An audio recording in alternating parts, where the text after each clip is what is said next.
Buenos días, todas y todos. Primero, muchísimas gracias a los organizadores por este evento y por tener la oportunidad de compartir sobre lo que se está realizando aquí y sobre lo que hemos avanzado en Colombia sobre estos temas. Siguiente, por favor. Ay, yo las controlo. Ya.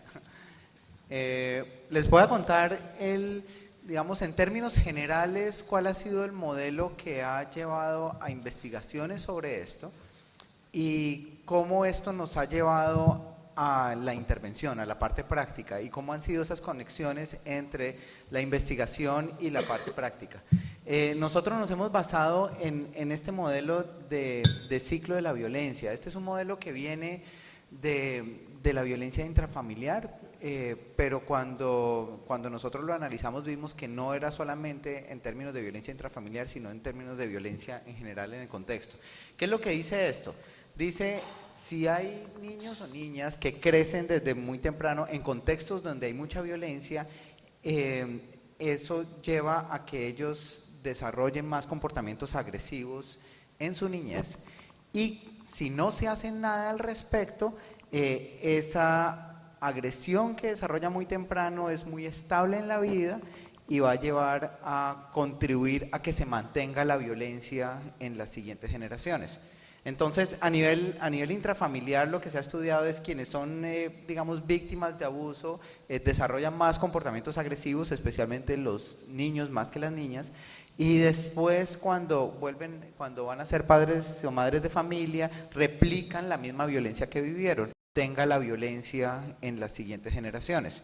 Entonces, a nivel intrafamiliar, lo que se ha estudiado es quienes son, digamos, víctimas de abuso, desarrollan más comportamientos agresivos, especialmente los niños más que las niñas, y después cuando van a ser padres o madres de familia, replican la misma violencia que vivieron. Lo que nosotros estamos empezando a ver es que esto no solamente pasa a nivel intrafamiliar, sino que pasa también a nivel de violencia en la comunidad, violencia en el colegio, violencia en los barrios, en las colonias.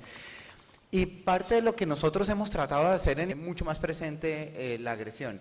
Y aquí yo estoy viendo agresión como cualquier comportamiento que tiene la intención de hacer daño, ¿sí? Entonces,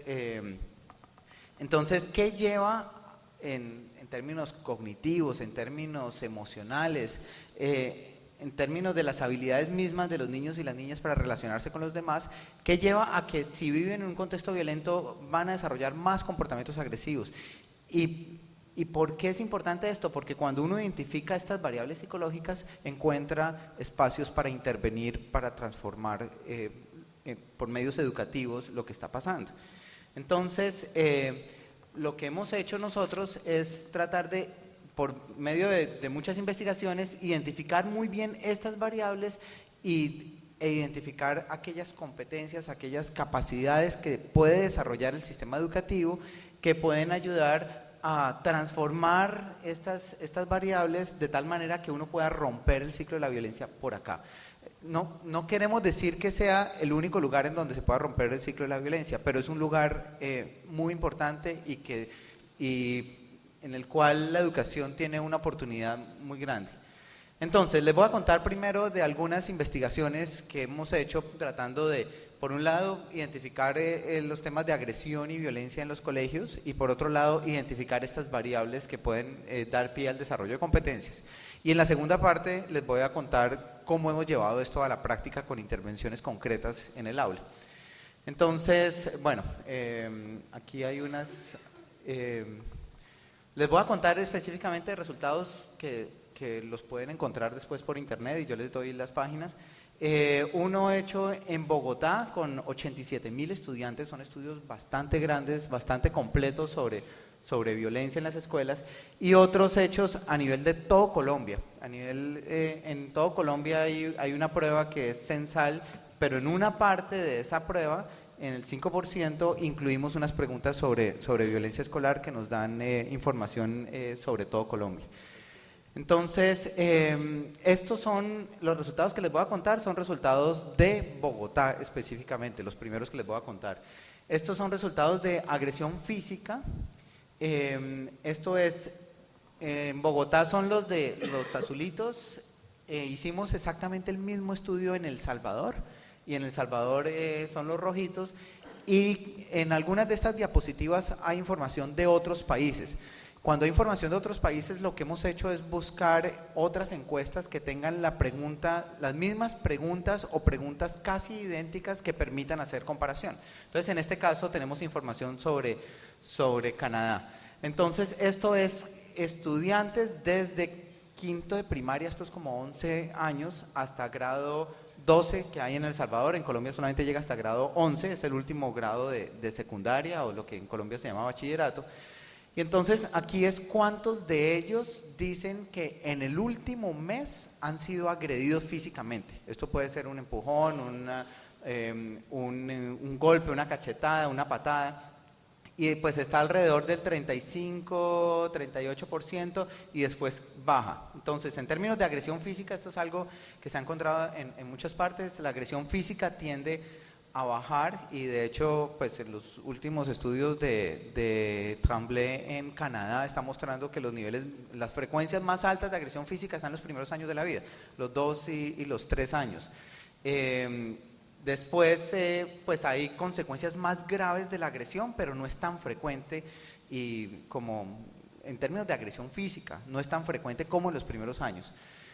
Entonces, lo siguiente, entonces, digamos, en términos generales, estos son porcentajes altos, es decir, esto es en el último mes, y aquí, por ejemplo, es cuántos, en estos grados de acá, como más como en la preadolescencia, más o menos el 30-35% han sido agredidos físicamente dentro del colegio. Esto no es en cualquier lugar, eso es dentro del colegio por parte de compañeros. 1 de cada 3 en el último mes, son porcentajes bastante altos. Esto es, hay toda una parte también que nosotros hemos analizado sobre armas, y eso nos ha dejado bastante preocupados. Esto es en Bogotá y comparado con El Salvador. Un dato importante, en Bogotá fueron 87.000 estudiantes, una muestra representativa, pues muy generalizable, pero en El Salvador fue una muestra de colegios que tenían problemas. Fueron 180 colegios que iban a ser parte de una evaluación de impacto de un programa muy grande del Banco Mundial. Y entonces son exactamente las mismas preguntas, pero en Bogotá es una muestra representativa, en El Salvador es una muestra sesgada porque son colegios con problemas. Y aquí, si ven, esto está alrededor del 2 o el 3% de los estudiantes que reportan que algún compañero de su curso trajo un arma de fuego al colegio, ¿sí? El siguiente dato es armas blancas.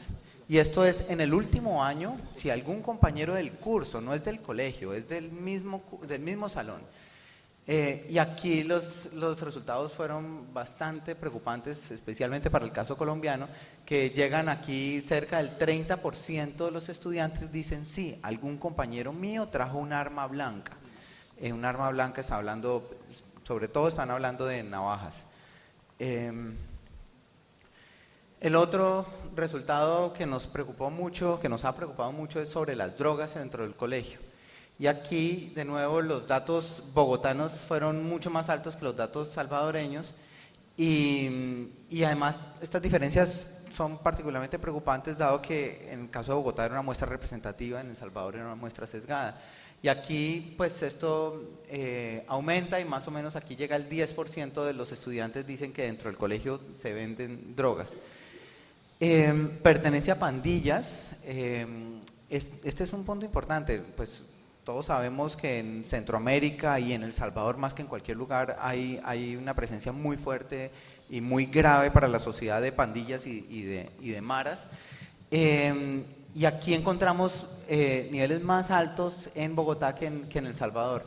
Un poco como hemos interpretado esto es, en Colombia ha habido un esfuerzo muy grande por ampliar la cobertura de los estudiantes. Eso ha hecho que muchos estudiantes se mantengan dentro del sistema educativo, a pesar de que también se estén involucrando actos delincuenciales.